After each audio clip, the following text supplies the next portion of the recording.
निर्विघ्नं कुरु मे देव सर्वकार्येषु सर्वदा। गजाननं भूतगणाधिसेवितं कपित्थजम्बूफलचारुभक्षणम् उमासुतं शोकविनाशकारिकम् नमामि विघ्नेश्वरपादपङ्कजम्। सर्वमङ्गलमाङ्गल्ये शिवे सर्वार्थसाधिके शरण्ये त्र्यम्बके गौरी नारायणी नमोस्तुते।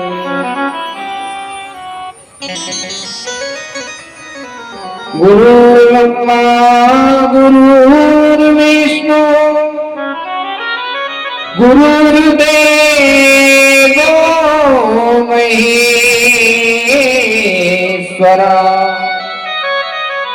गुरुर्साक्षात् परं ब्रह्म तस्मै श्री गुरुवे नमः। वंशी विभूषितकरा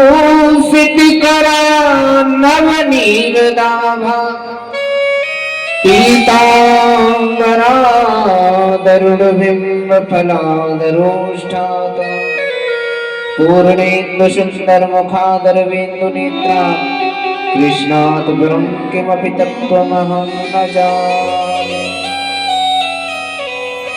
मूकं करोति वाचालं पङ्गुं लङ्घयते गिरिं यत्कृपातमहं वन्दे परमानन्दमाधवम्।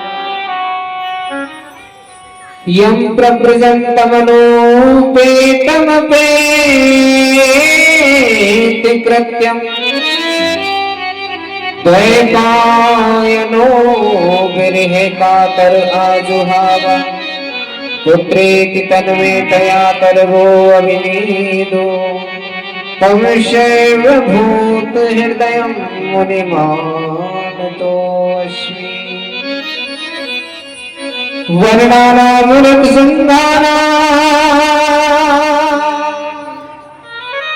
रसानां छन्दसामपि मंगलानां चे करितारो वन्दे वाणी विनायको। मनोजवं मारुततुल्यवेगं जितेन्द्रियं बुद्धिमतां वरिष्ठं वातात्मनं वानरयोध्यमोक्षं श्रीरामदूतं शरणं प्रपद्ये। बोलिए भागवत महापुराण की जय। श्री सुखदेव जी महाराज की जय। वेदव्यास जी महाराज की जय। सभी संत भगवान की जय। जय जय श्री राम जय जय श्री राम जय श्री राधे राधे श्याम। परम मंगलमय परात्पर अखिलेश्वर कारण करुणा वर्णालय भक्त वांछा कल्पतरु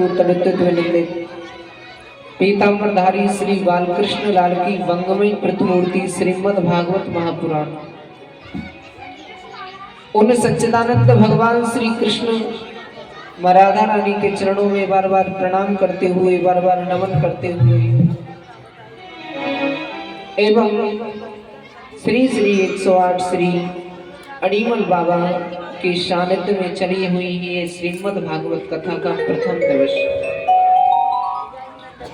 और प्रथम दिवस में आप भागवत जी के महात्म्य को श्रवण करेंगे।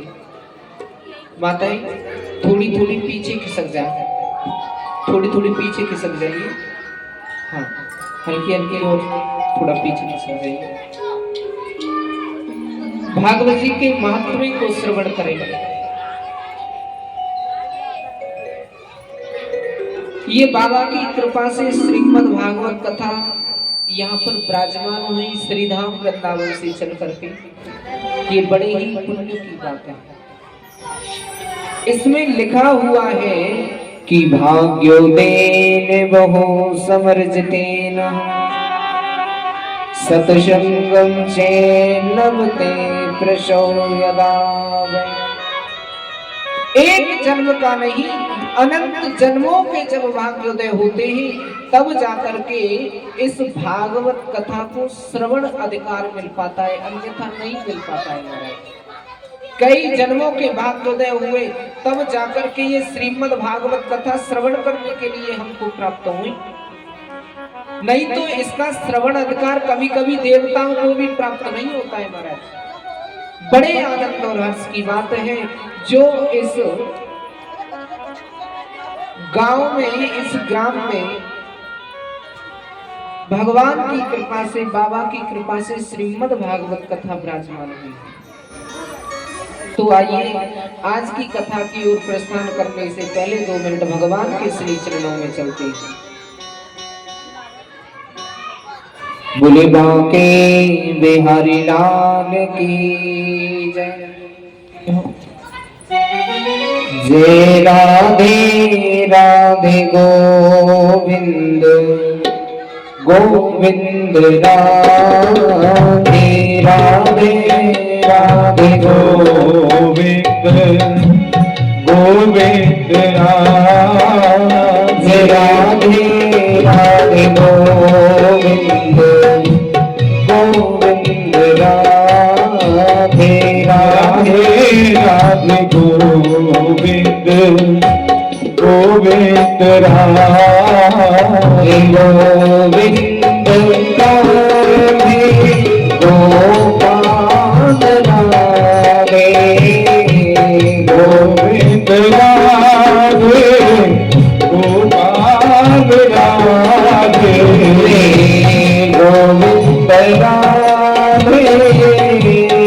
गोपाल राधे गोविंद राधे गोपाल राधे गोविंद राधे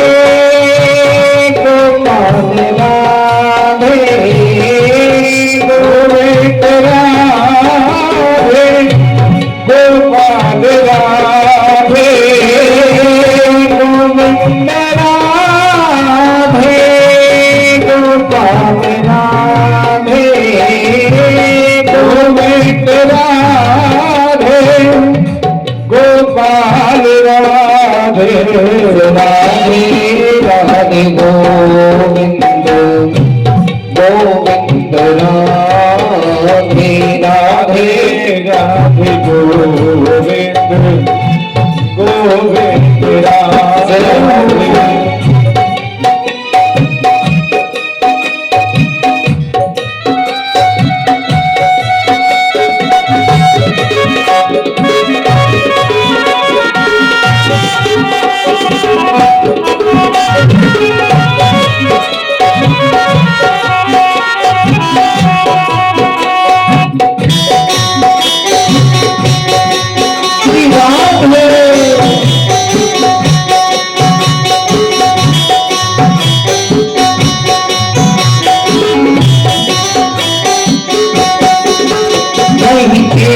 कथा कथने सुना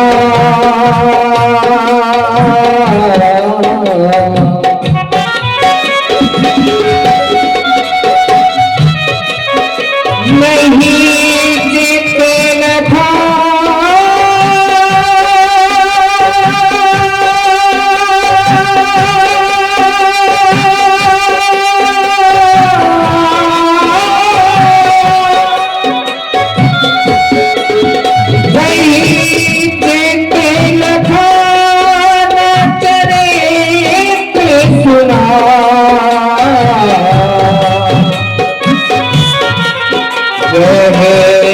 सुंदर श्याम को जाने गया सुंदर श्याम को जाने गया मने मेरा वसा बने मोहन को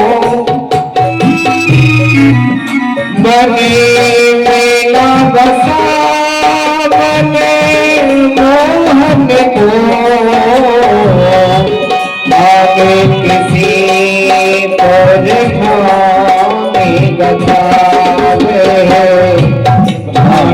किसी पर छाने लगा। जिस बंदर ने इमली चखी,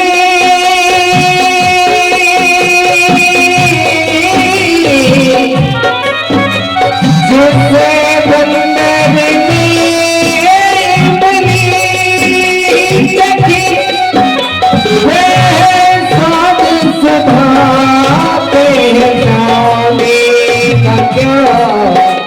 जिसने कभी प्रेम किया ही नहीं, वह प्रेम किया हो तो जाने जाता है।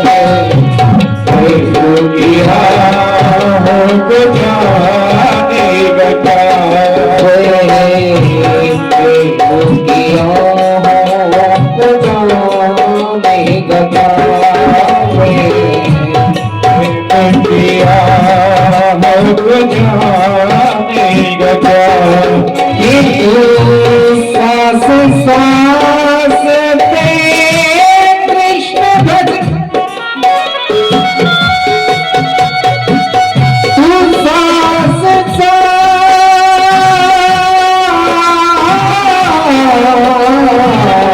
पे कृष्ण भज, सास क्यों खोए जाने सास को फिर आंगन होए न आंगन होए न हो। राधे राधे गोविंद गोविंद राधे राधे राधे गोविंद गोविंद राधे राधे राधे गोविंद गोविंद राधे राधे राधे गोविंद गोविंद राधे गोविंद राधे गोपाल राधे गोविंद राधे गोपाल राधे गोविंद राधे गोपाल राधे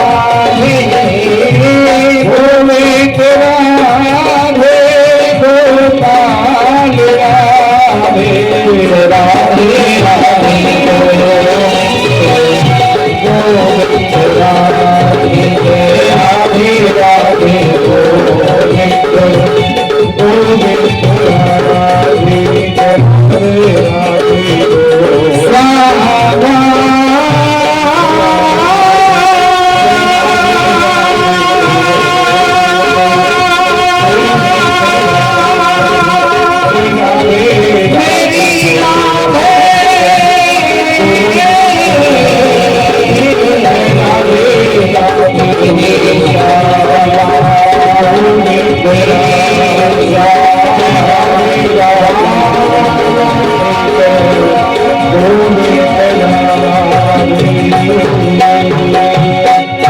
भागवत महापुराण की जय हो। अनिमल बाबा की जय हो। जय जय श्री राम, जय जय श्री राधेश्याम। आज थोड़ी सी कमी को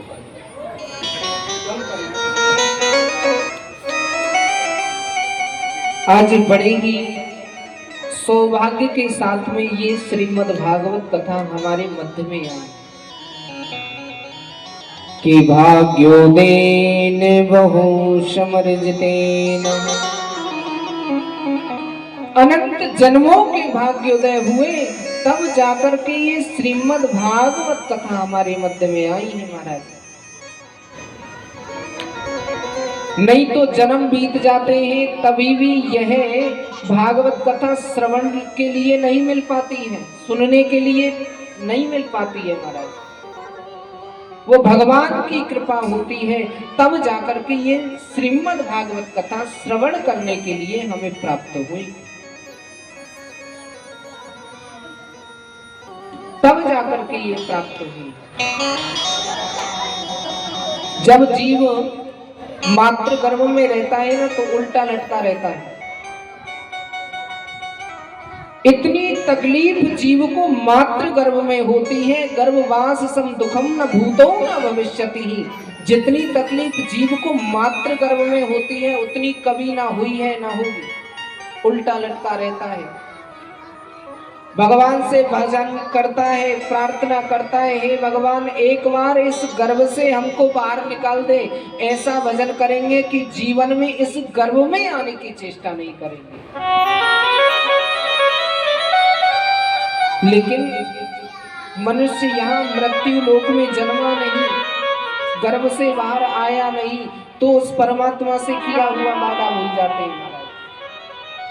कथा श्रवण करने के लिए चलना है, अरे कहाँ है महाराज समय श्रवण करने के लिए, कहाँ है समय? तो क्या किया हुआ वायदा आप भूल गए भगवान से? जिस समय भगवान ने भेजा था अपनी इच्छा को लेकर के कि संसार में जाएगा, लेकिन प्रत्येक काम करते समय केवल मुझे याद रखेगा। और जिस काम में, जिस कार्य में परमात्मा होते हैं ना, वह कार्य कभी असफल नहीं होता है, वह सफल हो जाता है महाराज, कभी असफल नहीं होता। लेकिन मनुष्य की सबसे बड़ी भ्रांति होती है, परमात्मा को कब याद करता है? जब दुख आता है। सुख में कोई याद करता देखा है आपने? करोड़ों अरबों की संपत्ति दे दी, घर में बच्चे हैं, नाती पोती खेल रहे हैं, लेकिन परमात्मा को याद नहीं करता। क्यों? क्योंकि सुख दे दिया ना भगवान ने। कि दुख में सुमिरे सब करे, कि दुख में सुमिरे सब करे, सुख में करही न कोई, और जो सुख में सुमिरन करे तो दुख काहे को हो। परमात्मा को सुख में ज्यादा याद कीजिए तो दुख नहीं आएगा आपके पास में। लेकिन मनुष्य सुख में परमात्मा को भूल जाता है, जब दुख आता है तो परमात्मा को बहुत याद करता है। याद रखिए, जो श्वास निकल गया कभी लौट करके वापस नहीं आता, जो समय निकल गया कभी वापस नहीं आता। प्रत्येक कार्य करते हुए भी उस परमात्मा को याद रखिए। ऋतु श्वास श्वास पे कृष्ण भजन, कि तू श्वास श्वास पे कृष्ण भजन, वृथा श्वास क्यों खोए, ना जाने आश्वास को फिर आवन हो ना हो। जो श्वास निकल गया है कभी लौट करके नहीं आ सकती, जो समय निकल गया, जो क्षण निकल गया कभी वापस नहीं आ सकता है महाराज। विपदौ नैव विपदः संपदौ नैव संपदः, विपद नारायण विसम्रति संपन्न नारायण स्मृति। विपत्ति को विपत्ति नहीं कहते हैं, संपत्ति को संपत्ति नहीं कहते हैं। कन्हैया को भूल जाना सबसे बड़ी विपत्ति है, गोविंद की याद बनी रहे सबसे बड़ी संपत्ति है महाराज, सबसे बड़ी संपत्ति है। क्यों सुनी जाती है ये भागवत कथा? इन्हें श्रवण करने से क्या प्राप्त होता है, और जिसने भी इसको सुना उसका मोक्ष कैसे हो गया, इन बातों का जिसमें विशुद्ध विवेचन किया जाए उसे ही भागवत जी का महात्म्य कहते हैं, जो आप श्रवण कर रहे हैं। भागवत जी के महात्म्य का प्रथम श्लोक, सच्चिदानंद रूपाय सच्चिदानंद रूपाय विश्वोत्पत्त्यादि हेतवे तापत्रे विनाशाय श्री कृष्णाय वयं नमः। भगवान का नाम है सच्चिदानंद, सतचित आनंद। सच्चिदानंद भगवान श्री कृष्ण। भगवान का पहला नाम है सत्य। जो इस संसार में आप देख रहे हैं वह सत्य नहीं है। सत्य केवल परमात्मा का नाम है जो त्रिकालावाद सत्य है। सत्य व्रतम सत्य परम त्रिसत्यम योनिनेतम च सत्य सतस्य सत व्रत सत्य नेत्रम सत्यात्मकम त्वाम शरणम प्रपन्नम। जो त्रिकालावाद सत्य है, आदि मध्यांत सत्य है। वेदव्यास जी कहते हैं कि धर्म न दूसरे सत्य समान, आगम निगम पुराण बखाना।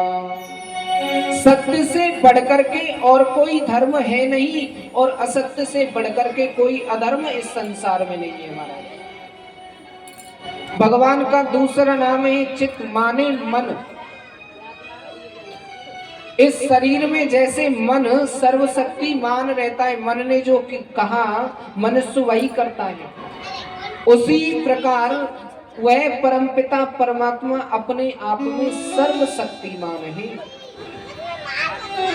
जो हम श्वास ले रहे हैं ना, उन परमात्मा की इच्छा से ले रहे हैं और जब नहीं लेंगे यहाँ से चले जाएंगे। देखिए, किसी व्यक्ति के हाथ में नहीं रहना है किसी को सुख देना या दुख देना।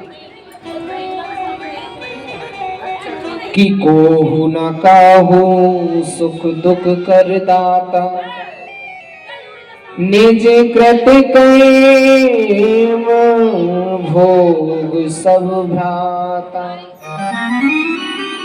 कोई किसी को कष्ट नहीं दे सकता, कोई किसी को तकलीफ नहीं दे सकता।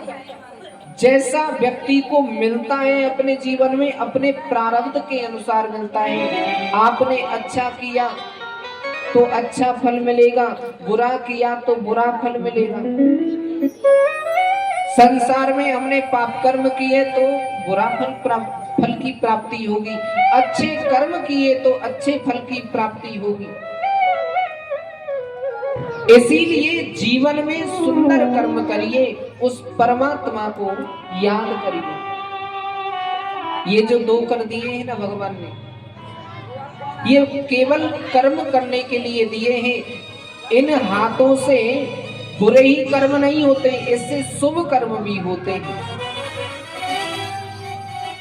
तुलसीदास जी महाराज कहते हैं, कर्म से कर्म करहूं विधि नाना, मन रखहूं जा कृपा निदाना। इन हाथों से हमें सुंदर कर्म करने चाहिए और अपने मन को कृष्ण प्राप्ति कर्म सस्व साधनम तद्वत्तादुना, उन भगवान श्री कृष्ण के चरणों में मन को लगाना चाहिए। जब मन लगेगा भगवान के चरणों में, अब देखिए मन कैसे लगे भगवान के चरणों में। भगवान किसी चीज के बारे में, किसी वस्तु के बारे में जब तक आप जानोगे नहीं तब तक उसमें मन नहीं लग सकता है। इसीलिए परमात्मा के बारे में भी आपको जानना होगा कि जाने बिन ना होई प्रतीति, के बिन प्रतीति हो ही नहीं प्रीति। परमात्मा के बारे में जब जानोगे तो परमात्मा से प्रेम होगा और जब प्रेम होगा तो कृष्ण प्राप्ति क्रम सस्व साधनम तत्वदादुना। अब प्रेम हो कैसे, भगवान के बारे में जाने कैसे? तो एक उपाय भगवान ने इस संसार में मनुष्य के लिए छोड़ दिया। क्या? के बिन सत्संग विवेक न होई, राम कृपा बिन सुलभ न सोई। बिना सत्संग के ज्ञान की प्राप्ति मनुष्य को नहीं हो सकती है। सत्संग करना जरूरी है। अब सत्संग कहाँ होता है? संतों के पास में जाकर के सत्संग किया जाता है। ये सत्संग ऐसा एक नशा है जिसकी इसे आदत लग जाए ना, वह परमात्मा के चरणों को प्राप्त करके रहता है, वह परमात्मा के चरणों को प्राप्त कर लेता है। पहली भक्ति है, नवदा भक्ति में से सबसे पहली भक्ति यही है, संतों का संग करना। प्रथम भगति संतन कर संगा।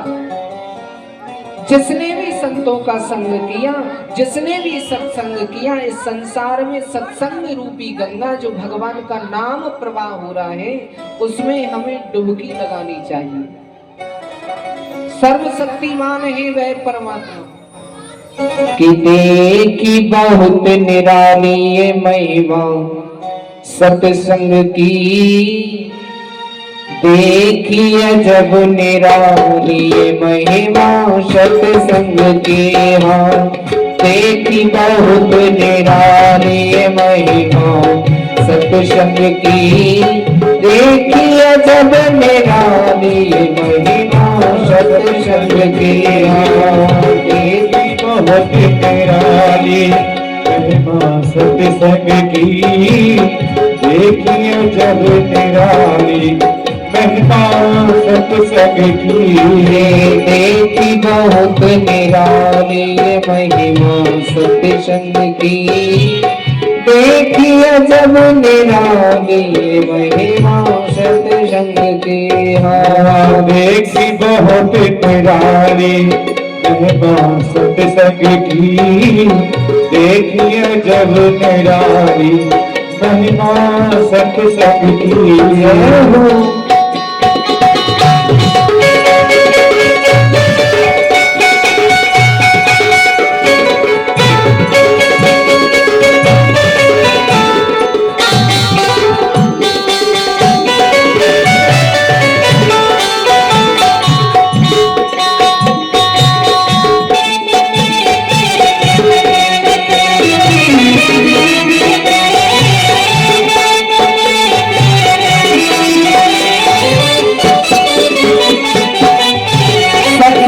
मनुष्य के जीवन में क्या किया? रे सत्संग ने सब संकट तारे, जीवन को सत्संग उभारे। जीवन को सत्संग उभारे। सत्संग ने सब संकट तारे, जीवन को सत्संग उभारे। जीवन को सत्संग उभारे। ये जीवन है अनमोल, मनुष्य का जीवन बड़ा ही अनमोल है, और ये जीवन ऐसे ही मनुष्य को गवाना नहीं चाहिए। क्यों? क्योंकि बड़े भाग्य मानुष तन पावा। ये मनुष्य शरीर बड़े भाग्यों के बाद में प्राप्त होता है।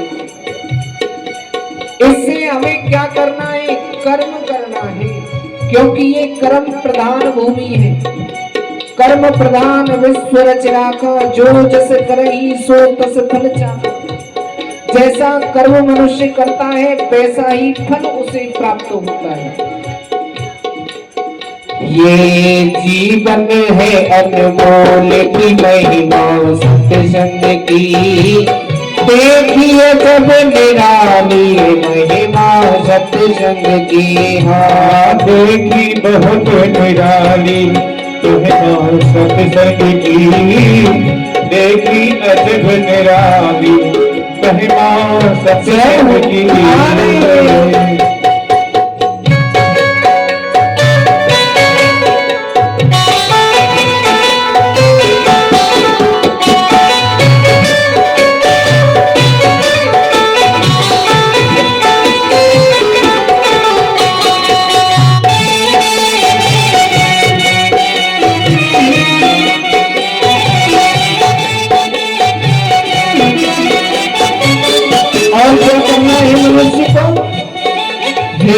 सत्संग में सब मिलकर जाओ, जीवन का कुछ लाभ उठाओ।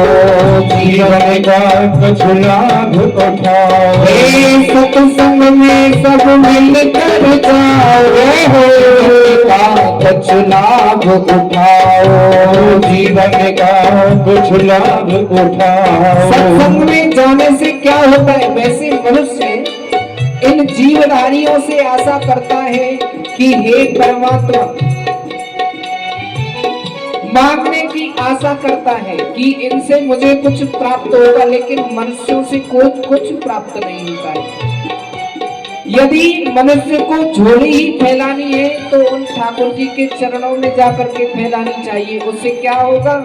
झोली रहे न खाली महिमा सत्संग की, देखिए जब निराली महिमा सत्संग की। देखिए जब निराली महिमा सत्संग की, देखी बहुत निराली महिमा सत्संग की।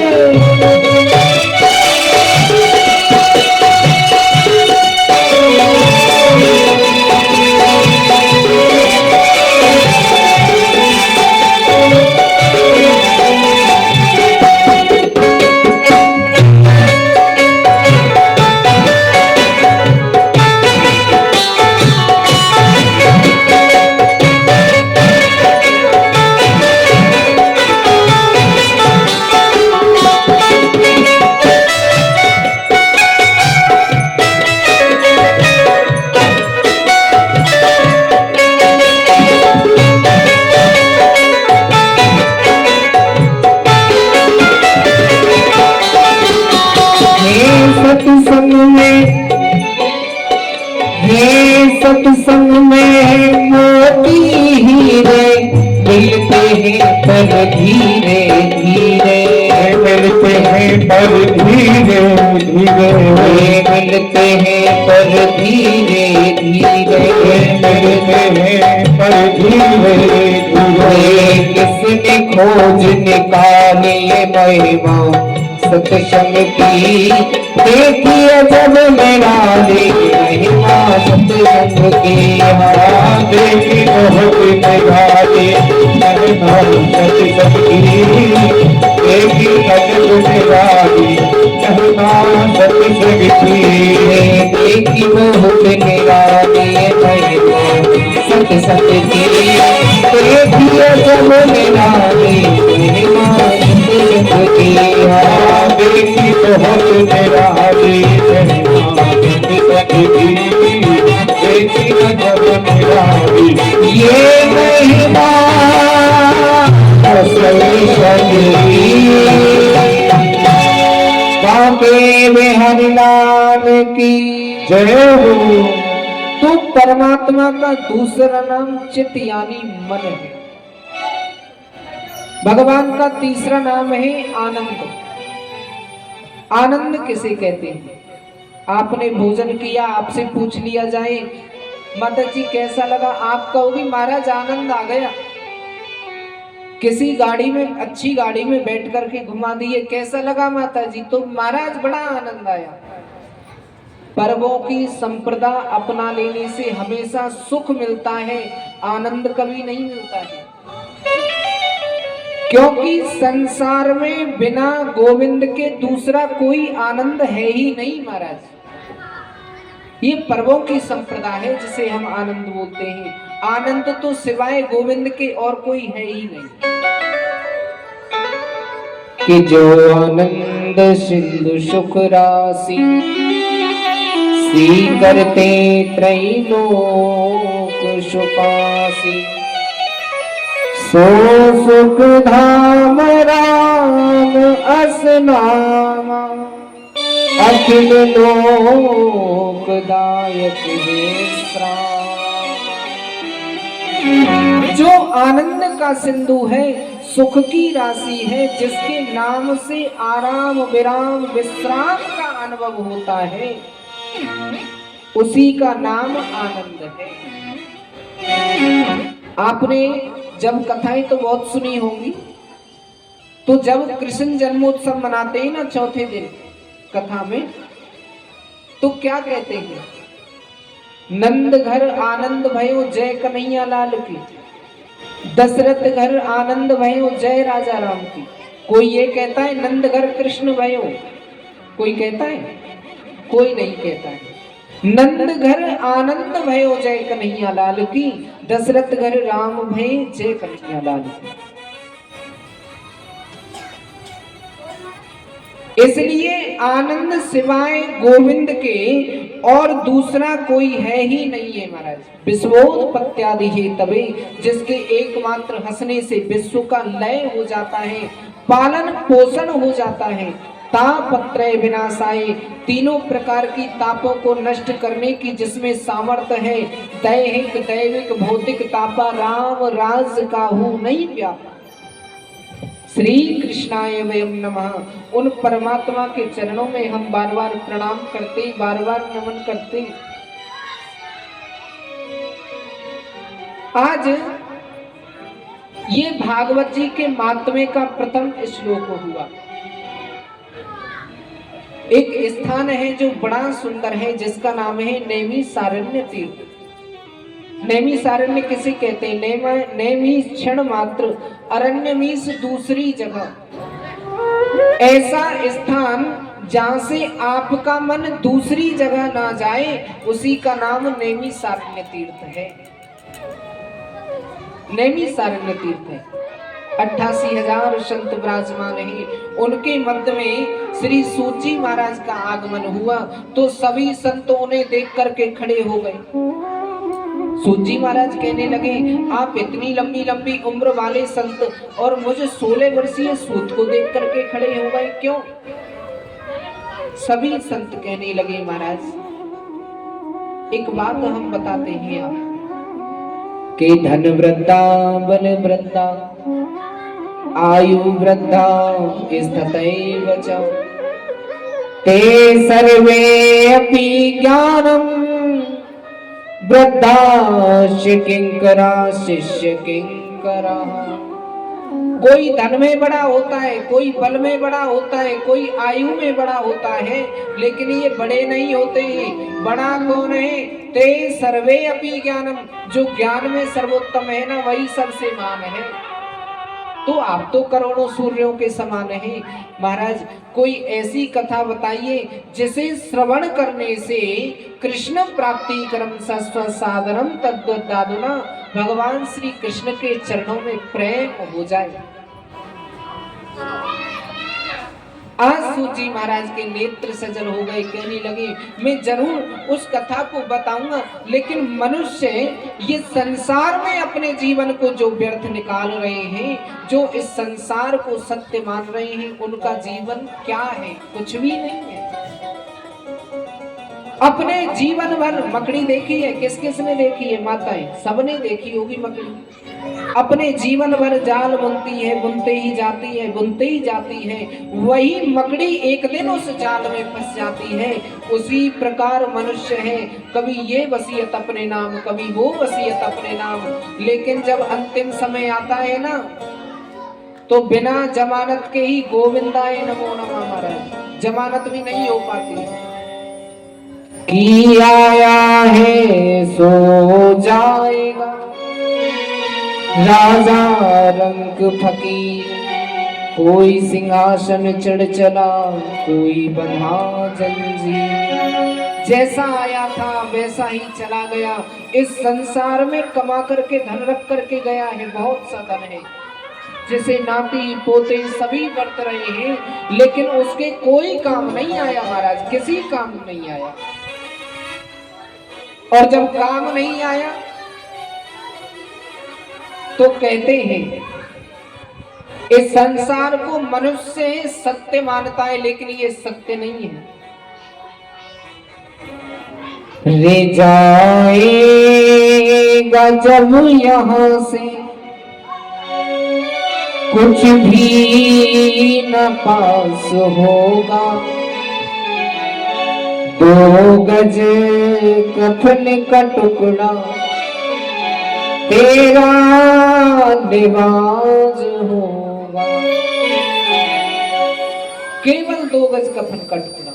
तो मनुष्य संसार को सत्य मानता है। रे कांधे पे धर ले जाए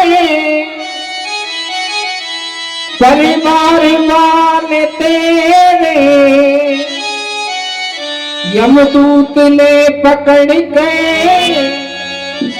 डोलेंगे घेरे घेरे, पीटेगा छाती अपनी कुलवा उदास होगा, 2 गज कफन का टुकड़ा तेरा लिबास होगा। मनुष्य अपने जीवन भर इस तन पर एक मक्खी भी नहीं बैठने देता है महाराज। इस तन को बड़ा संभाल के रखता है।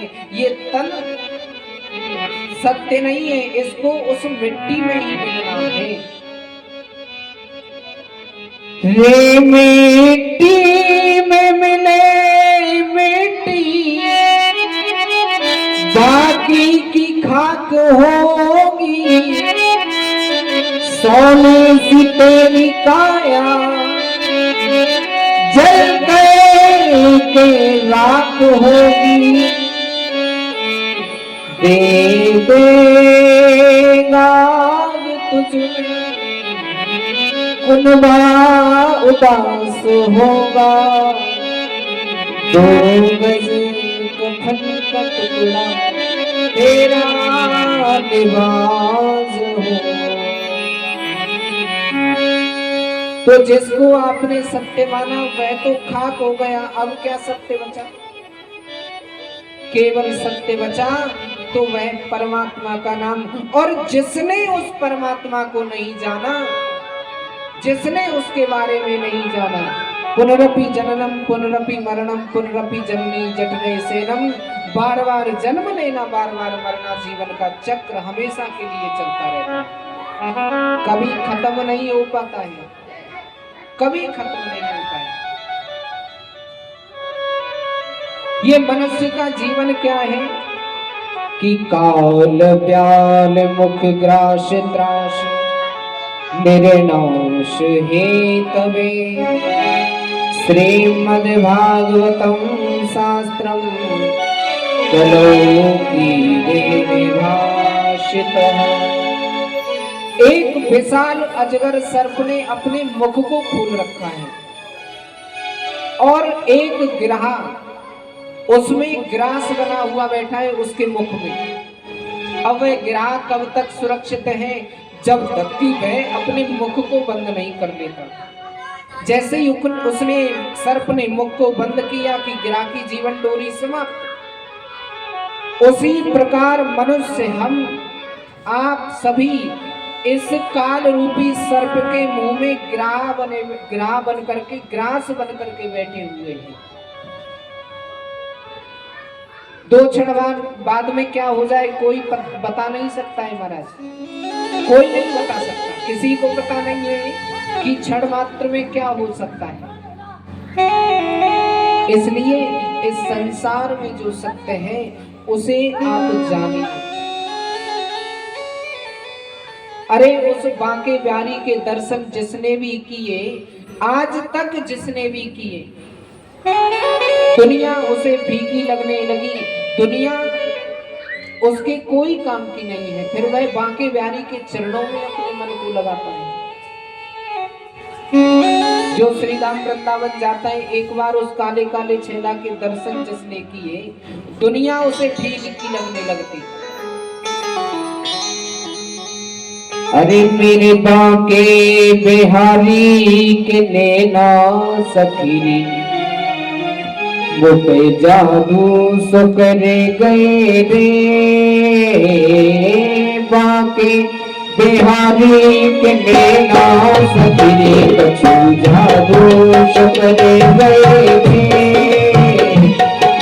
बांके बिहारी के नैना सखीरी, कछु जादू सो करे गए रे, बांके बिहारी के नैना सखीरी, कछु जादू सो करे गए रे, बांके बिहारी के नैना सखीरी, कछु जादू सो करे गए रे,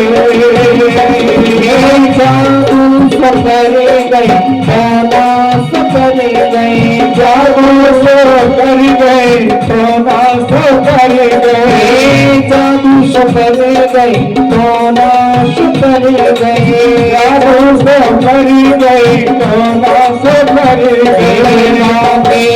ओ मेरी बाबे बिहारी के नाश जादू कर गए, बिहारी के नाश जादू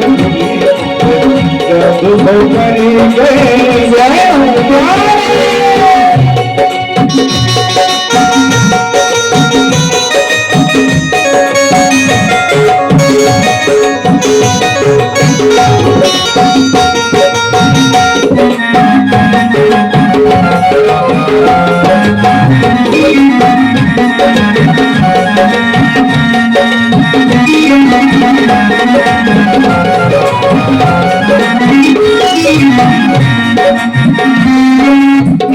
जाने कैसो कर गए जादू, जाने कैसो कर गए जादू, कर गयो जादू, कर गयो जादू, कर गयो जादू, कर गयो जादू, कर गयो जादू, कर गयो जादू, कर गयो जादू, कर गयो जादू। रात लगी जादू से कर गए, बिहारी के नाश जादू कर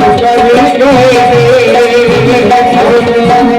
बाके बिहारी के नाश गिरी कछु जादू से कर गए, बिहारी के नाश जादू कर गए।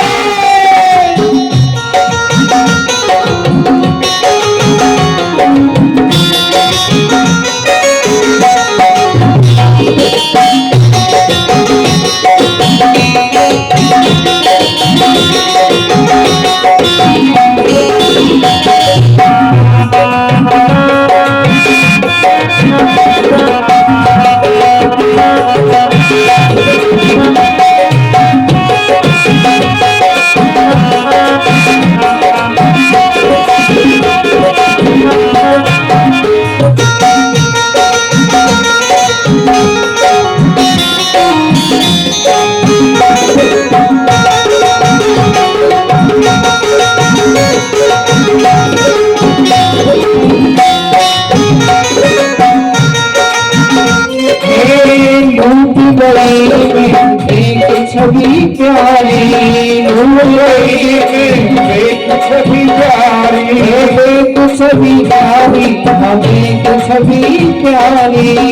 छवि प्यारी, एक छवि प्यारी, एक छवि प्यारी, एक छवि प्यारी, एक छवि प्यारी, एक छवि प्यारी, एक छवि प्यारी, एक छवि प्यारी, एक छवि प्यारी। जादूगर कैसो जादू बिहारी लगेगा जादू कर गए, बाके बिहारी के नाश जादू कर गए, बिहारी लगेगा जादू कर गए। जादू से कर गए थोड़ा कर गए, जादू कर गए, थोड़ा तो कर गए। होना काबू सपनी जादू से कर गए, बिहारी लगेगा जादू कर गए। जादू से कर गए। तो उन भगवान श्री कृष्ण के चरणों में अपने मन को लगाइए। कृष्ण प्राप्ति करम सस्व साधनम तद्दाधुना। ये भागवत अधिकार कभी कभी देवताओं को भी प्राप्त नहीं होता है। जब देवताओं को पता चली ना कि सुखदेव जी महाराज परीक्षित जी को भागवत रूपी अमृत पिला रहे हैं, तो अपने यहां से स्वर्ग अमृत लेकर के आ गए। कहने लगे सुखदेव जी एक काम करिए, एवं बिन में जाते सुधा राज्ञा प्रपीयताम। आपको परीक्षित जी को अमर ही तो करना है। एक काम करिए, इन दोनों को अदला बदली कर दीजिए। स्वर्ग अमृत पान आप परीक्षित जी को करा दीजिए और भागवत रूपी अमृत हमें पान करा दीजिए। सुखदेव जी महाराज कहने लगे, कहां श्रीमद् भागवत अमृत और कहां स्वर्ग अमृत, दोनों की बराबरी कैसे हो सकती है? स्वर्ग अमृत पान करने के बाद में मनुष्य को इस मृत्यु लोक पर आना पड़ता है, लेकिन एक बार जिसने श्रीमद् भागवत कथा को श्रवण कर लिया कि पुनरपि जननम पुनरपि मरणम पुनरपि जननी जठरे से। बार बार मरना, बार बार जन्म लेना, जीवन का चक्र हमेशा के लिए खत्म हो जाता है, तो दोनों की बराबरी कहाँ हो सकती है? और देवताओं, क्या मैं आपको जानता नहीं? आप दधीची ऋषि के पास में गए, उनकी अस्थियों को लेने के लिए, कपटियों चले जाओ यहाँ से, मैं आपको भागवत रूपी दान नहीं करूंगा। देवताओं को भगा दिया गया। देवताओं ने जाकर के ब्रह्मा जी से शिकायत कर दी। अब ब्रह्मा जी आए दौड़े दौड़े, आखिर उस भागवत में ऐसा क्या है जो देवताओं को श्रवण नहीं कराया श्री सुखदेव जी महाराज ने? जब आए तो अपने यहाँ से तराजू लेकर के आए। तराजू जानते हैं ना, तुला लेकर के आए। एक पडले में संसार के सभी धर्मों को विराजमान किया और दूसरे पडले में जैसे ही श्रीमद् भागवत को विराजमान किया है कि लघुन्यानी जातानी गौरवेणिदं में तदा ऋषि गणा सर्वे विस्मयं परं ययुः।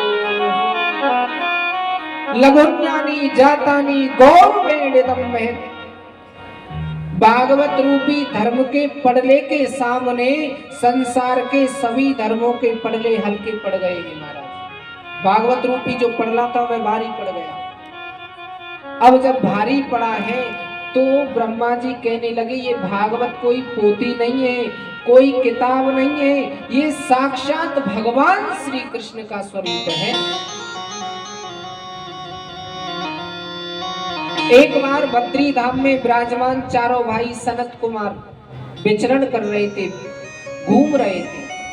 सनत सनातन सनातन सनत कुमार जी महाराज, तो उन्होंने एक दृश्य देखा कि नारद जी चिंतातुर मुख लेकर के चिंताग्रस्त होते हुए दौड़े जा रहे हैं महाराज। अब नारद जी के एक बार दर्शन जैसे हो जाए उसे परमात्मा के दर्शन जरूर होते हैं, लेकिन जो नारद जी परम संत हैं, मुख पर चिंता लेकर के दौड़े जा रहे हैं, उन्हें किस बात की चिंता?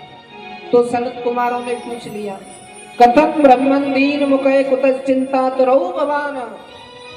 अरे ब्राह्मण देव, आप इतने दुखी होकर के कहां दौड़े दौड़े जा रहे हैं?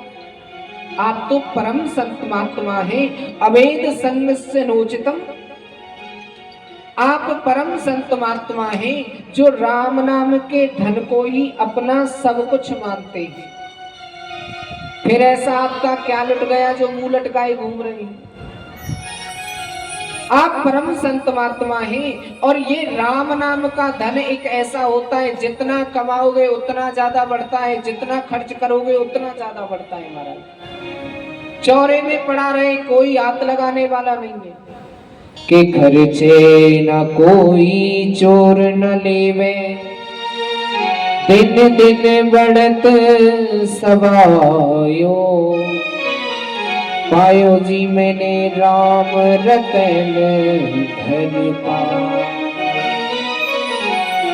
तो राम नाम के धन को ही अपना सब कुछ मानते हैं, तो ऐसा आपका क्या लुट गया जो मुंह लटकाए घूम रहे हैं?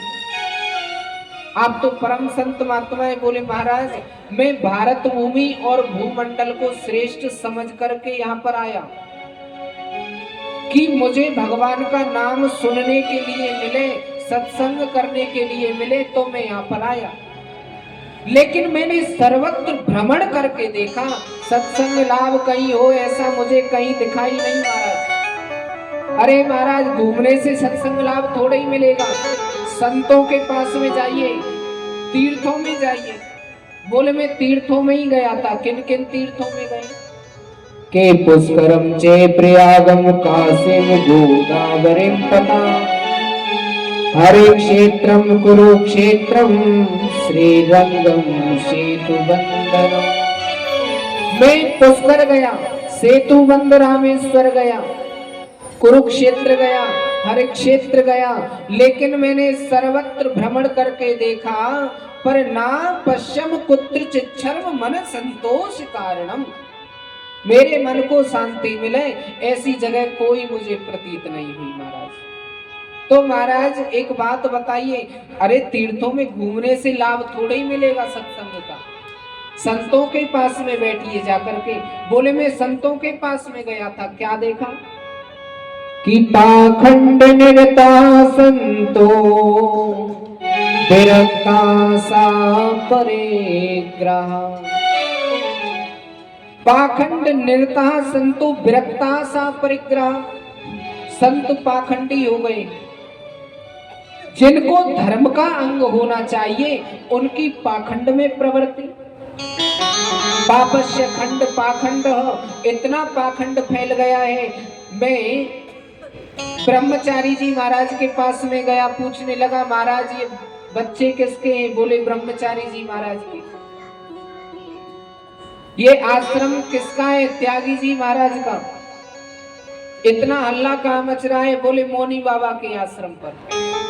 तो मैंने तो महाराज कान पकड़ लिए, हे भगवान देखो तो सही, संतों के पास में भी शांति नहीं है, तो मैं गृहस्थों के पास में गया। अब गृहस्थों के पास में क्या देखा मैंने कि तरुणी प्रभुता गे श्याल को बुद्धिदायक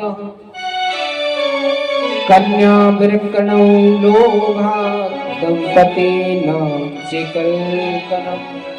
तरुणी प्रभुता गे, घर में हाथ में जब पुत्र की शादी हो जाती है तो माँ बाप थोड़े वृद्ध हो जाते हैं, तो जो बहू आती है ना, हाथ में जब तक घर के तिजोरी की चाबी नहीं आती है ना, तभी तक सास ससुर की सेवा करती है। अब जैसे ही 4 जन के हाथ में गया ना, तो अपने पति के कान में कहती है मैंने आपके लिए अपने माँ बाप छोड़ दिए, अब महाराज आप भी छोड़ दीजिए। उनका प्रभुत्व चलता है। श्याल को बुद्धिदायक, किसी बात में किसी की सलाह की यदि आवश्यकता पड़ जाए तो भैया भैया से सलाह नहीं लेगा, ससुराल फोन करेगा, अपने साले से सलाह लेते हैं ये काम होना चाहिए कि नहीं होना चाहिए। याद रखना, दीवार बिगाड़े यारो और घर बिगाड़े सारो।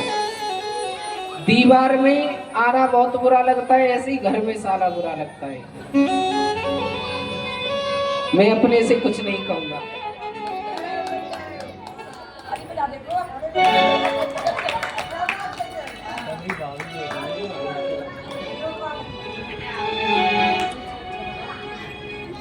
ससुराल से साले साहब को बुलाते हैं कि ये काम होना चाहिए कि नहीं होना चाहिए। देखिए, चाहे आपको घर में किसी सलाह की आवश्यकता पड़ जाए तो भैयाओं से लीजिए, कभी साले की सलाह मत लीजिए। क्यों? साले की वजह से महाभारत हो गया था। कौरवों की तरफ मामा शकुनी साले थे धृतराष्ट्र के, और पांडवों की तरफ भगवान श्री कृष्ण साले थे अर्जुन के। तो उनकी वजह से महाभारत हो गया था, इसलिए साले की सलाह ना ले। कन्या विकरणों लोभाद, लोभ इतना ज्यादा बढ़ गया है कि बेटा बेटियों का क्रय विक्रय करने लगे हैं। पढ़ा लिखा करके विद्वान बना दिया, कहीं बच्चा लग गया तो आजकल जहां सौदा पटा नहीं, बोले 20 लाख तो ठीक है, 20 लाख में रिश्ता तय कर देते। जो संबंध पैसे के बलबूते पर बना हुआ होता है ना, वह ज्यादा टिकने वाला नहीं होता है। बेटा बेटियों का क्रय विक्रय करने लगे हैं, जो पहले समधी बन करके आते थे। समधी किसे कहते हैं माताएं? समधी जानते हैं किसे कहते हैं? किसे कहते हैं? बेटा के सुसर को, बेटी के सुसर को समधी। मैया कहते तो हैं, लेकिन असली समधी वही होते हैं जिनके बुद्धि विचार सम हो, समान हो, वही समधी होते हैं। अन्यथा जब बुद्धि विचार मिलेंगे नहीं तो झगड़ा फैलेगा, वो रिश्ता कभी चलता नहीं है। दंपति नाम चे कलकनम, ये दुनिया में कलह मचा हुआ है। तो मैंने तो कान पकड़ लिए महाराज, ना तो गृहस्थों के यहाँ पर शांति है, ना संतों के यहाँ पर शांति है, तो मैंने दौड़ लगा ली। फिर मुझे याद आया, क्यों नहीं मुझे श्रीधाम वृंदावन चलना चाहिए, जहां भगवान ने अपनी सुंदर सुंदर लीलाएं की हैं। अब मैं वहां पर गया तो यमुना तट के किनारे श्रीधाम वृंदावन में यामनम तटमापन्नो यत्र लीला हरेर भूतः, जहाँ भगवान ने अपनी सुंदर लीलाएं की थी, वहां पर मैंने एक दृश्य देखा कि तत्राश्चर्यं मया दृष्टं श्रूयतां तन्मुनीश्वरं। क्या आश्चर्य देखा कि एका तु तरुणी तत्र निषन्ना खिन्नमानसा। एक युवती अपने खिन्न मन से बैठी हुई थी और बहुत जोर जोर से रो रही थी। एक स्त्री थी जो रो रही थी, उसके सामने दो पुरुष पड़े हुए थे जो मूर्छित अवस्था में थे। कई देवियां उसकी सेवा कर रही थी। तो मेरे मन ने विचार किया, क्यों ना इस देवी से पूछ लिया जाए कि देवी आपके दुख का क्या कारण है। फिर मेरे मन ने विचार किया कि विरक्त संतों को माताओं के झुंड में नहीं जाना चाहिए। अरे क्या पता 1 मिनट में हंसने लग जाए, 1 मिनट में रोने लग जाए, पत्थर लेकर के महाराज के पीछे दौड़ने लगे। तो माताओं के स्वभाव का कोई पता नहीं है, इसलिए मैं तो महाराज वहां से चलता बना। तब उस युवती ने हाथ जोड़ करके महाराज से कहा कि भो भो साधो क्षणं तिष्ठ मच्चिन्तामपि नाशय दर्शनं तव लोकस्य सर्वथा गहरं पर। हे महाराज, क्षण मात्र के लिए आप यहाँ पर ठहरिए ना। आपके दर्शन तो सर्वथा सभी पापों को नष्ट करने वाले हैं और आप इस दुख में हमें छोड़ करके जा रहे हैं। तब मैंने उस देवी से पूछा, देवी तुम कौन हो? कासित्वम का विमऊ, ये जो मूर्छित अवस्था में 2 पुरुष पड़े हुए वह कौन है? बद देवी सविस्तारम स्वस्य दुखस्य कारणम, अपने दुख को पूरी सविस्तार मुझे बताइए। तो आज देवी बड़े सुंदर शब्द में आज महाराज को अपना परिचय दे रही है कि अहम भक्ति रीति ख्याता इमौ में तनयौ मतौ। महाराज मेरा नाम भक्ति है और ये जो मूर्छित अवस्था में 2 पुरुष पड़े हुए ये ज्ञान वैराग्य नाम के मेरे पुत्र हैं। ये कलयुग के प्रभाव से व्रत हो गए हैं के उत्पन्ना द्रवणेशाहं बुद्धिं कर्नाटके गतः कंचिन कंचिन महाराष्ट्रे गुर्जने जीर्णतां गतः। मैं द्रवण देश में उत्पन्न हुई, कर्नाटक में आकर के मैं बड़ी हुई, कहीं कहीं महाराष्ट्र में मुझे पूजा गया, लेकिन वहां घोर कलयुग के प्रभाव से पाखंडियों ने मुझे अंग भंग कर दिया। तत्र घोर कलयुग गए पाखंड खंडित अंग का। लेकिन जब से मैं श्रीधाम वृंदावन में आई हूँ, वृंदावनम पुनः प्राप्य नवीनेम स्वरूपिणी, मैं तो परम सुंदर हो गई, लेकिन ये जो मेरे पुत्र हैं ना, वो वृद्ध हो गए, बूढ़े हो गए। होना ये चाहिए माता बूढ़ी हो तो पुत्र जवान हो, लेकिन यहाँ श्रीधाम वृंदावन में सब उल्टा है। तब जाकर के नारद जी कहने लगे, देवी ये श्रीधाम वृंदावन है, यहाँ भक्ति अधिक है तो तुम जवान हो, लेकिन ज्ञान वैराग्य का यहाँ पर कोई ग्राहक नहीं है। इस जगह पर ज्ञान वैरागी कोई नहीं है, कोई ज्ञानी नहीं है, कोई वैरागी नहीं है। क्यों? क्योंकि यहाँ सब प्रेम वाले व्यक्ति हैं, सब प्रेम वाले व्यक्ति। प्रेम है तो आप जवान हो, यहाँ भक्ति अधिक है, ज्ञान वैराग्य का यहाँ पर कोई ग्राहक ही नहीं है महाराज।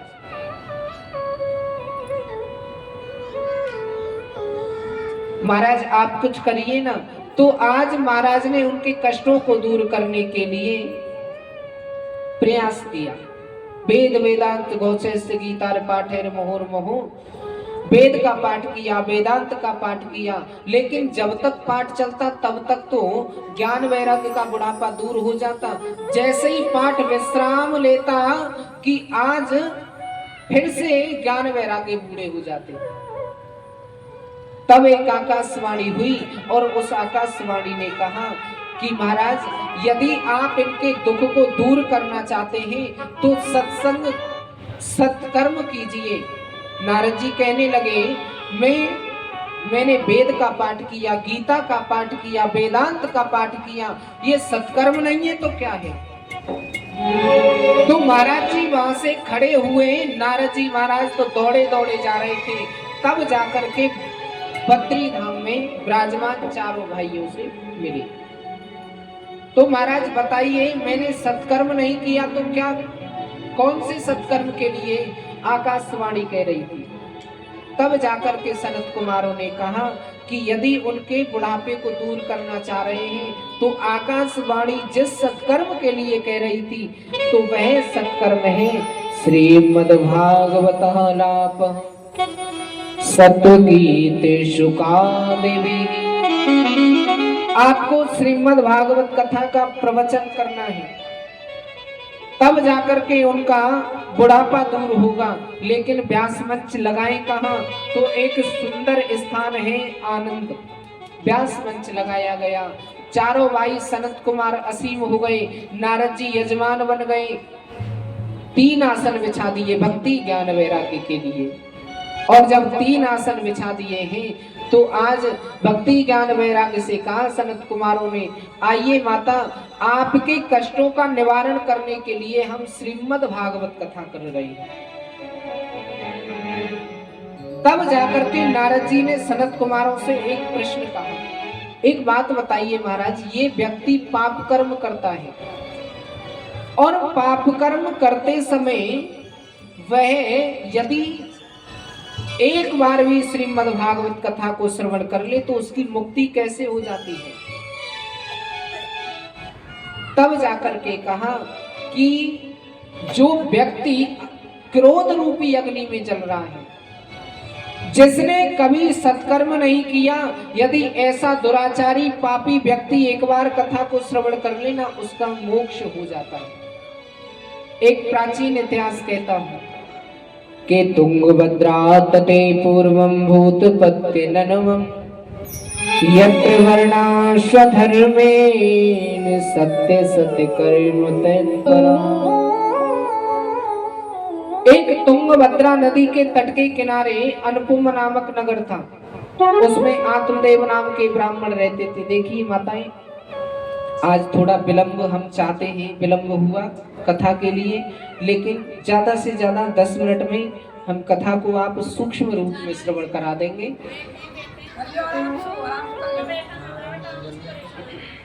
अच्छा ठीक है।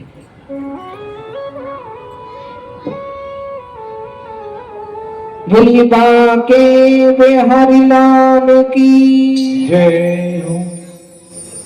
उसमें एक आत्मदेव नाम के ब्राह्मण निवास करते थे। उनकी पत्नी का नाम है धुंधली। यथा नाम तथा गुण। धुंधली किसे कहते हैं? जब बारिश पड़ती है ना तो मनुष्य की आंखों के सामने बूंद आती है तो उसे धुंधला धुंधला नजर आता है, उसी को धुंधली कहते हैं। पति तो पूजा पाठ के अलावा कुछ नहीं जानते हैं, लेकिन पत्नी इतनी चंट चालाक है, पीछे से कभी इस पड़ोसी से लड़ना, कभी उस पड़ोसी से लड़ना, लेकिन जब शाम को पति घर पे आवे ना, मानो कछु ना जाने महाराज जी, हाथ जोड़ के दरवाजे पे खड़ी है जाए। भगवान कहते हैं ये जो बनावटी प्रेम आप करते हो ना, ये मुझे बिल्कुल अच्छा नहीं लगता है। कि निर्मल मन जन सो मोहि पावा, मोहि कपट छल छिद्र न भावा। ये जो आप मन को निर्मल नहीं करते हो, मन में कपट छल छिद्र रखते हो, वह व्यक्ति मुझे बिल्कुल अच्छा नहीं लगता है। यदि मुझे प्राप्त करना है तो इस मन को निर्मल करके मेरे चरणों में आना पड़ेगा, और जिसका मन निर्मल हुआ ना, कृष्ण प्राप्ति करम सस्व साधनम तद्वदादुना, उसे भगवान श्री कृष्ण के चरणों की प्राप्ति हो जाती है। रेस आँखों में है,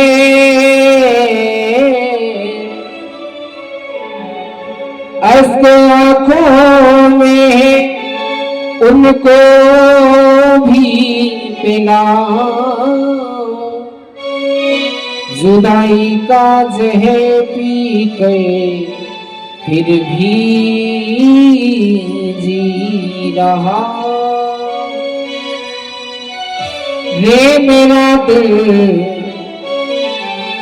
हाँ मेरा दिल तुझ पे कुर्बान, मुरलिया बाने रे मेरा दिल तुझ पे कुर्बान, मेरा दिल तुझ पे कुर्बान, मुरलिया बाने रे मेरा दिल तुझ पे कुर्बान, मुरलिया बाने रे मेरा दिल तुझ पे कुर्बान, मुरलिया बाने रे हे मुरलिया बाने रे सावरिया प्यारे रे, मुरलिया बाने रे सावरिया प्यारे रे, हे मुरलिया बाने रे सावरिया प्यारे रे। अब तो प्रेम तो जाते हैं मुरलिया बाने रे मेरा दिल तुझ पे कुर्बान, कुर्बान कुर्बान कुर्बान कुर्बान कुर्बान, हाय कुर्बान कुर्बान कुर्बान, हाय कुर्बान कुर्बान कुर्बान, ये मेरा दिल तुझ पे कुर्बान।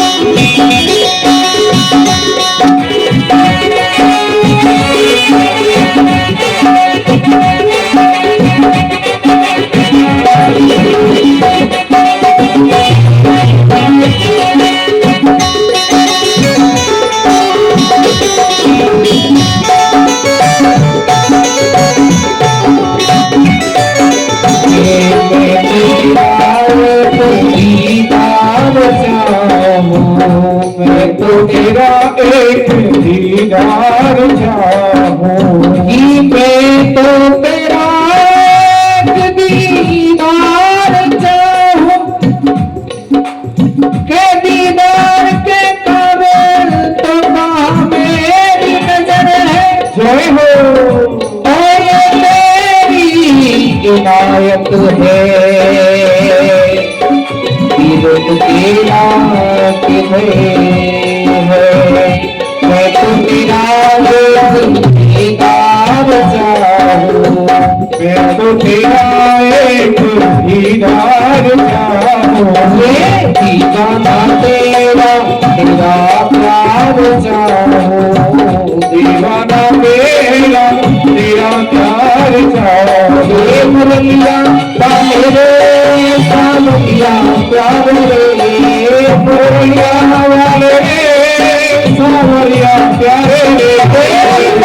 तो भाव तो हो जाए दुनिया वाले प्यार तुझ पे कुर्बान दुनिया वाले मेरा दिल तुझ पे कुर्बान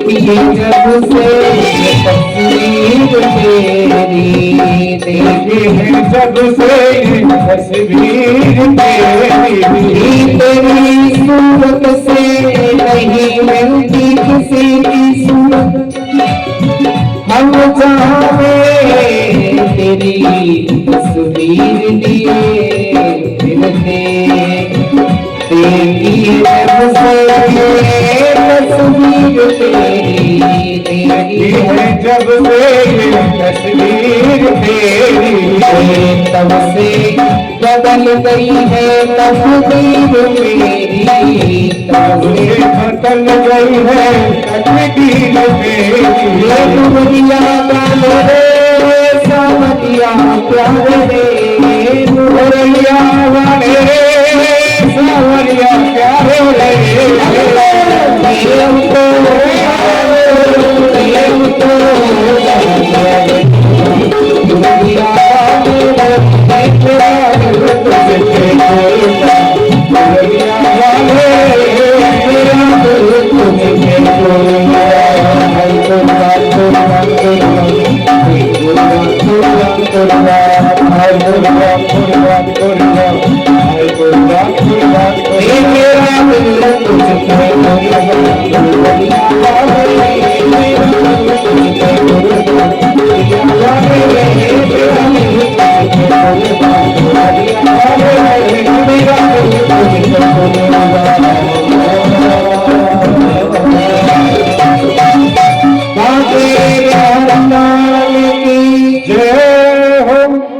तो पहले मन को शुद्ध करके तब भगवान की प्राप्ति हो सकती है महाराज।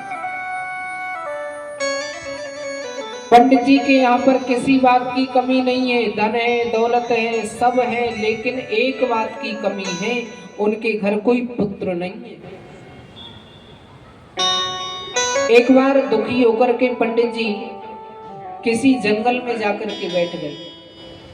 दुखी थे तो वहां से कोई संत जा रहे थे, पूछा पंडित जी आप तो बड़े विद्वान प्रतीत होते हैं, लेकिन आप जैसा विद्वान यहाँ पर आकर के बैठा है क्यों, किस कारण? क्या बताऊं महाराज, मेरे हाथों की दी गई चीज पितृ देवता स्वीकार नहीं करते हैं। मैं जिस गाय को पालता हूँ वह गाय बांझ हो जाती है, जिस तुलसी के पौधे को मैं लगाता हूँ वह उसका बिरवा सूख जाता है। क्यों? क्योंकि मेरे कोई पुत्र नहीं है महाराज। एक बात बताइए महाराज, आप पुत्र की कामना लेकर के वन में आए हैं, यदि पुत्र हुआ और वह कुपुत्र निकल गया फिर आप क्या करोगे? बोले इसका मुझे पता नहीं है महाराज, लेकिन कहते हैं दिग्जीवितम प्रजाहीनम दिग्धग्रम च प्रजां विना दिग्धनं चान प्रतस्थ दिग्धकुलम संततिं विना। संतानहीन जीवन को धिक्कार है, संतानहीन घर को धिक्कार है, संतानहीन धन को धिक्कार है महाराज। अब आप बताइए कि जीवन में संतान होनी चाहिए या नहीं? बोले एक काम कीजिए, मैं ये फल आपको देता हूं, इस फल को जाकर के अपनी पत्नी को दे देना। जब आप इस पत्नी को दोगे तो पत्नी उसे खाएगी, उसके गर्भ में पुत्र आ जाएगा। पंडित जी उस फल को लेकर के आए, धुंधली को दिया, लेकिन जब माताएं शांति बनाए रखें, जब धुंधली को दिया है, धुंधली सोचने लगी कि ये नियम तो पालन में नहीं कर सकती, जो जो संत महात्मा ने बताए। अरे नियम पालन करना कोई आसान काम है, और वो भी गर्भ के नियम पालन करना। कहीं घर में आग लग गई तो महाराज भागने की भी नहीं रहूंगी, या वही जल जाऊंगी। खाने पीने में भी तकलीफ होगी।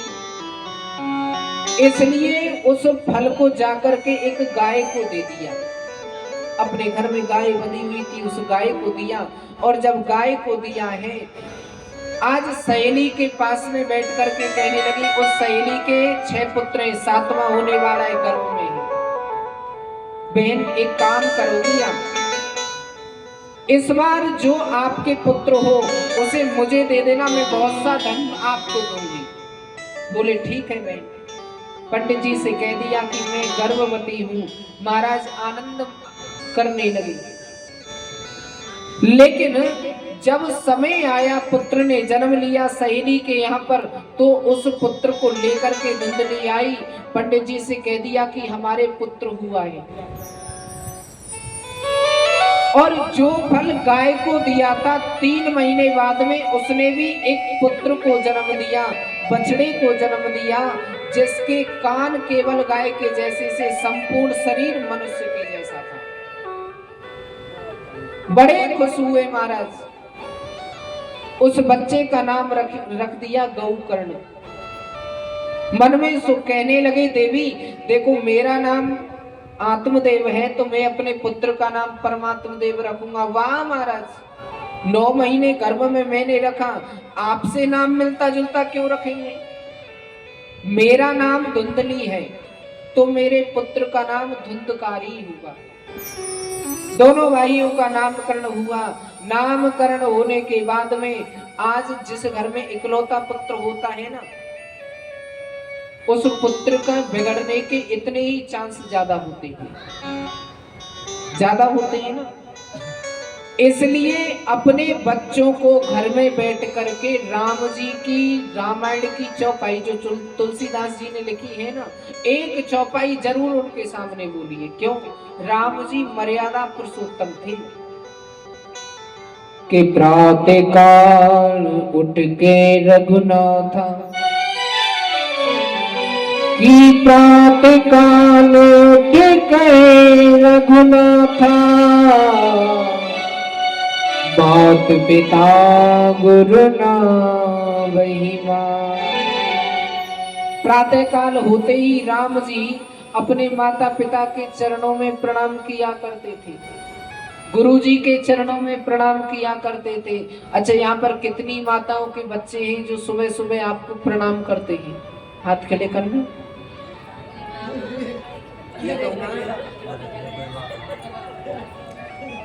इसीलिए बच्चों को रामायण की एक चौपाई जरूर सुनाइए।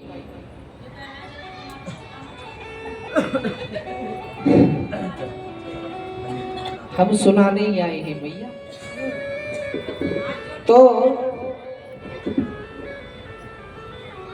इस संसार में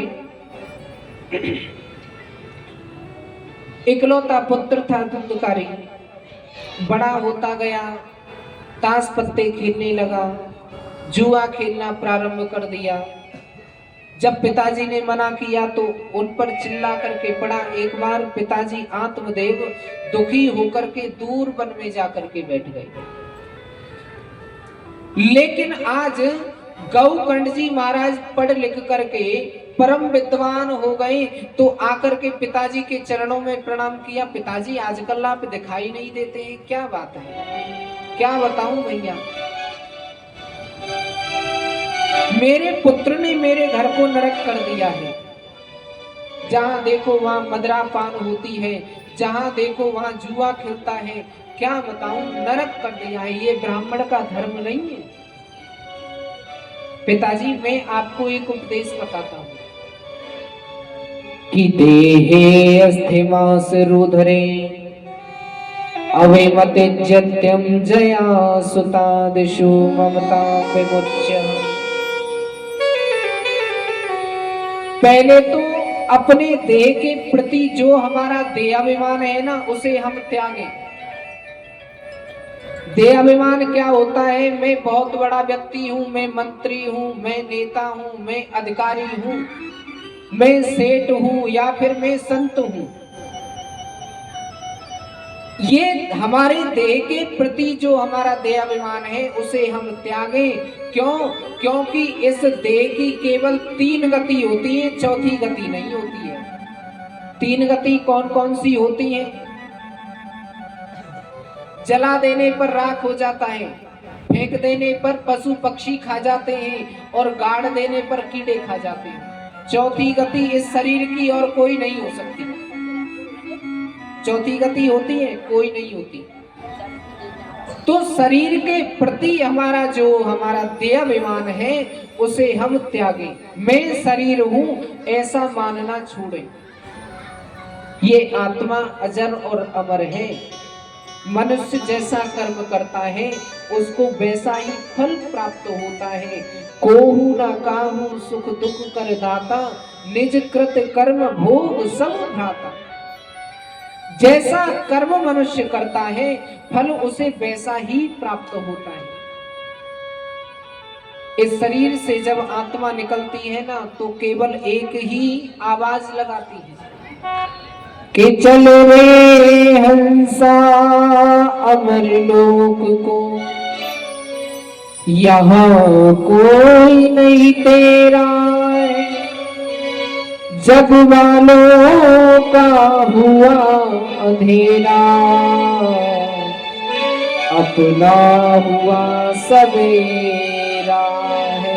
तो पिताजी देह के प्रति जो हमारा देवाभिमान है उसे हम त्याग दें।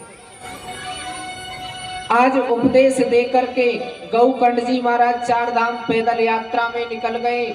आज आत्मदेव जी वन में रह गए और भगवान का तप करने लगे, तपस्या करने लगे। अब पीछे से माता रह गई धुंधली। अब तो माता जब भी मना करती बेटा ये काम ठीक नहीं है तो माता को मारने लगा, पीटने लगा। तो एक दिन दुखी होकर के माता उसके आंगन में एक कुआं था उसमें जाकर के आत्महत्या कर ली। अब धुंधकारी सोचने लगा अब अच्छा हुआ मर गई तो अब मुझसे कोई मना कोई कुछ नहीं कहने वाला है। अपने साथ में 5-5 गड़काओं को ले आया, वैश्याओं को। चोरी करना प्रारंभ कर दिया, डाका डालना प्रारंभ कर दिया। एक दिन धुंधकारी राजा की नजर में चढ़ गया तो गड़काएं कहने लगी देखो राजा को पता लग गई है कि इसी ने चोरी की है। राजा इसे तो दंड देगा ही, साथ में हमें भी दंड देगा, इसलिए क्या करना है इसको मार देते हैं, सारा सोना चांदी लेकर के चले जाते हैं।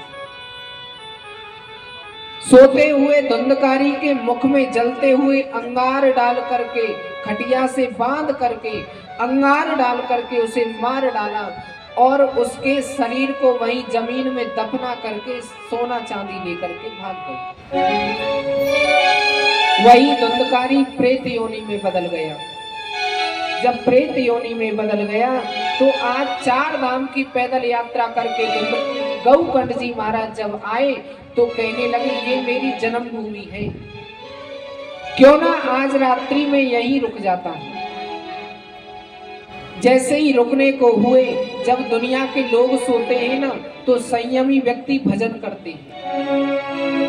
अब तो भजन करने जैसे ही बैठते कभी अग्नि जल जावे, कभी कुत्ते की आवाज आवे, कभी हाथी की आवाज आवे। अब तो जैसे ही आवाज आवे आंख खुल जाए महाराज, भजन में मन नहीं लगा, कमंडल से जल निकाला, कौन है? जल का छींटा जैसे ही लगाया है कि आज हाथ जोड़ करके एक छाया खड़ी हो गई। अरे मैं हूं भाई, मैं अहम भ्राता तुदियो अस्मिन धुंधकारी नामतः, मेरा नाम धुंधकारी है, मैं आपका भाई हूं। धुंधकारी तुम प्रेत बन गए, लेकिन मैंने सुना तो था कि गड़काओं ने आपको मार दिया है, तो गया में जाकर के पिंडदान भी मैंने किए थे आपके नाम पे। गया में जिसके पिंडदान हो जाते हैं ना तो उसकी मुक्ति हो जाती है। तो धुंधकारी की क्यों नहीं हुई मुक्ति? इस कारण नहीं हुई, जब पिंडदान करते हैं तो उसमें संकल्प लेते हैं। संकल्प में अपना नाम उच्चारण करते हैं, अपने गोत्र को उच्चारण करते हैं, तो गौकर्ण जी महाराज ने आत्मदेव जी के गोत्र का उच्चारण किया था, जबकि आत्मदेव जी का पुत्र नहीं था ये धुंधकारी। आज जब पुत्र नहीं था इसीलिए मुक्ति नहीं हुई, भैया मेरी मुक्ति का कोई उपाय बताइए, तो सुबह होते ही बताऊंगा। सूर्य भगवान को प्रातः काल होते ही जल दिया है, आज प्रार्थना करने लगे। केतुभ्यं नमो जगत साक्षिन् ब्रूहि मे मुक्ति हेतुकम्। हे सूर्यदेव, आज तो संसार के साक्षी हैं, आप हमें केवल धुंधकारी की मुक्ति का उपाय बताइए। प्रार्थना की तो सूर्यदेव ने बताया, यदि श्रीमद् भागवत सप्ताह वाचनम कुरु, यदि तुम कथा प्रवचन करोगे तो उनकी मुक्ति जरूर हो जाएगी। सुंदर आसन लगाया गया, व्यास गद्दी बनाई गई, आसन बिछा दिया धुंधकारी के लिए।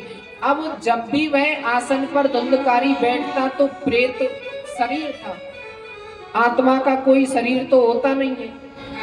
जैसे ही आकर के बैठता कि हवा उसे साथ में उड़ा ले जाती, तो वही दाहिनी ओर मंच के एक 7 ग्रंथि वाला बांस खड़ा हुआ था, उस बांस की पहली गांठ में आकर के धुंधकारी बैठ गया। पहले दिन की कथा ने जैसे ही विश्राम लिया कि पहली ग्रंथि फट गई, ऐसे ही 7वें दिन की कथा ने जैसे ही विश्राम लिया, एक एक करके 7 ग्रंथियां फट गई और धुंधकारी के लिए आज भगवान के नाम से विमान आ गया। बोलिए भागवत महापुराण की जय हो। धुंधकारी के लिए विमान जैसे ही आया है तो गौकर्ण जी महाराज ने कहा कि रुकिए रुकिए, एक बात बताइए, यहाँ कथा तो हजारों लोगों ने सुनी, फिर धुंधकारी की मुक्ति क्यों हुई? आज दिव्य पार्षदों ने बताया कि कथा के श्रवण मात्र में भेद होता है। कथा के श्रोता 3 प्रकार के होते हैं। पहले होते हैं श्रोता, 7 दिन की कथा को सुनते हैं, मन लगा करके सुनते हैं, बीच में उठते नहीं है, बोलते नहीं है, एकाग्र मन से कथा को श्रवण करते हैं। और दूसरे वाले होते हैं सरोता, कोई काम धंधा तो रहता नहीं है। कई जगह हमने देखा है कथा में भी जब आ जाते हैं ना तो कहते हैं ठीक है व्यास मंच थोड़ा छोटा लगाया है, अब व्यास जी क्या कह रहे हैं ये पता नहीं है, ठीक है थोड़ा अंधेरा भी कम है ज्यादा है, और इसमें 2-4 LED और लग जाती तो बहुत अच्छा होता। 3 घंटे ऐसे ही बर्बाद कर देता है, सुपारी काटने का काम करता है सरोता। और ये जो तीसरे नंबर वाले होते हैं ना, ये बड़े विचित्र होते हैं महाराज। घर में बहुत काम धंधा रहता है, अब वहां पे तो घर वाले सोने नहीं देते, कहाँ सोएंगे, चलो कथा में चलते हैं, और कथा में आकर के बैठ जाते हैं तो अपने सिर को लगाया खम्भे से, फिर 3 घंटे सोते हैं महाराज, 3 घंटे सोते हैं। तो ये कथा के श्रवण मात्र में भेद होता है, इसीलिए कथा के श्रोता 3 प्रकार के होते हैं। अब इन्होंने एकाग्र मन से कथा को सुना तो इनकी मुक्ति हो गई। आज जब धुंधकारी की मुक्ति हुई, भक्ति माता अपने आसन पर खड़ी होकर के नृत्य करने लगी, ज्ञान वैराग्य का बुढ़ापा दूर हो गया। अब तो जैसे ही नृत्य करने लगी, सूत जी महाराज कहते हैं अब हम कथा की श्रवण विधियों को बताते हैं। सर्वप्रथम कथा का सुंदर मुहूर्त होना चाहिए। किसी विद्वान ब्राह्मण से कथा का मुहूर्त निकलवा लेना चाहिए। शुभ मुहूर्त में कथा बैठनी चाहिए। जो भी श्रोता कथा सुनते हैं एकाग्र मन से सुने, एक भी दिन की कथा नहीं रहे, और जो व्यास जी कहें उसका घर जाके मनन करें, तभी वो मन में उतरती है कि आज व्यास जी ने कहा क्या है।